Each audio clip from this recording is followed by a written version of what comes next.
بسم الله الرحمن الرحيم، والصلاة والسلام على سيدنا محمد وعلى آله. تبادل حزب الإصلاح الخميس رسائل ودية مع من يصفهم بالحوثيين، وصدى مؤشرات تقارب الطرفين في ظل دفع أطراف دولية لسلام شامل.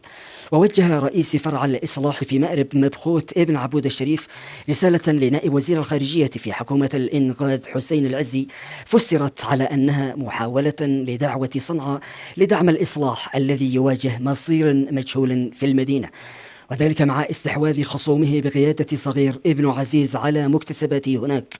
وعبر الشريف عن ترحيبه بزيارة من وصفه ابن العم حسين العزي في مأرب.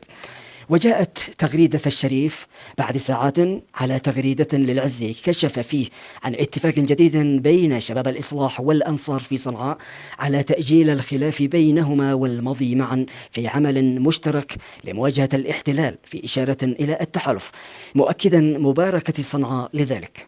وهذه كانت من أهم وأبرز الأنباء الواردة اليومنا هذا، وفي أمان الله وحفظه ورعايته. استودعكم الله، والسلام عليكم ورحمة الله وبركاته.